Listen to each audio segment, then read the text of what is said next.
Kada linggo na ulit nagpupulong ang House Prosecution Panel ngayong 19th Congress bilang paghahanda sa impeachment trial ni Vice President Sara Duterte.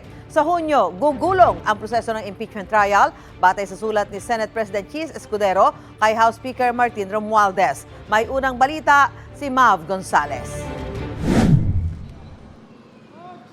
Pagbalik ng sesyon ng Senado sa June 2, gugulong na agad ang proseso ng impeachment laban kay Vice President Sara Duterte, gaya ng dati ng inanunsyo ni Senate President Chis Escudero. Formal ng sinulatan ni Escudero si House Speaker Martin Romualdez na alinsunod sa Rules of Procedures on Impeachment Trials, handa ang Senado sa June 2, alas 4 ng hapon na tanggapin ang prosecutors ng Kamara. Ipipresenta ng prosecution panel sa sesyon ng Senado ang 7 charges na nakapaloob sa Articles of Impeachment na isinampa laban sa bise.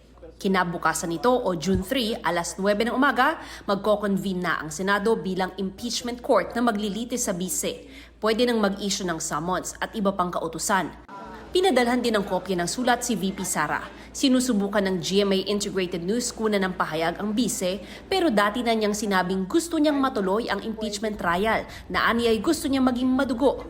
Sa mga kasalukuyang senador, 17 ang mananatili sa 20th Congress, 7 naman ang bagong papasok. Sabi ni Senador Nancy Binay na isa sa mga magtatapos ang termino, makaaapekto sa kalalabasan ng paglilitis ang komposisyon ng susunod na Kongreso. Alam naman natin, it's a fact na maraming PDP, which is the party of the Dutertes, ang nakapasok ngayong eleksyon. Sa tingin ko, magkakaroon ng malaking impact yun pagdating dun sa bilangan ng numero. At the end of the day, it's a numbers game.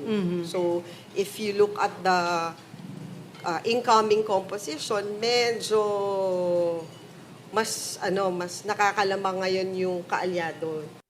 Gayunman, paalala ni Binay, kailangan pa rin suriin ng senator judges ang mga ebidensyang ihaharap.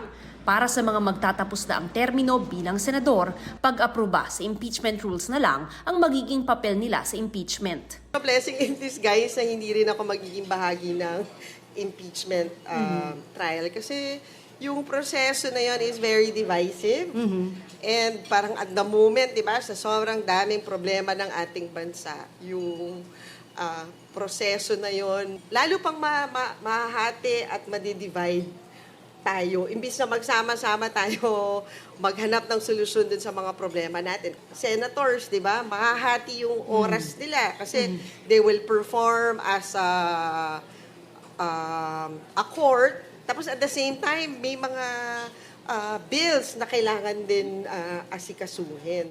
Bilang paghahanda naman sa nalalapit na impeachment trial, nagbalik na ang lingguhang pulong ng House Impeachment Prosecution Panel. We discussed the letter of the Senate President sent to the House of Representatives that we will present the articles of impeachment on June 2 before the Senate.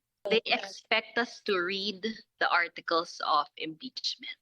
Hindi pa kasama sa pulong sina ML Party List Representative-elect Laila De Lima at Akbayan Party List Representative-elect Chel Jokno na parehong tinanggap ang alok ni House Speaker Martin Romualdez na maging bahagi ng prosecution panel. Sa Hulyo pa kasi sa pagsisimula ng 20th Congress sila mauupo bilang mambabatas at kailangan pa silang formal na maitalaga bilang prosecutors. Ito ang unang balita. Mav Gonzales para sa GMA Integrated News.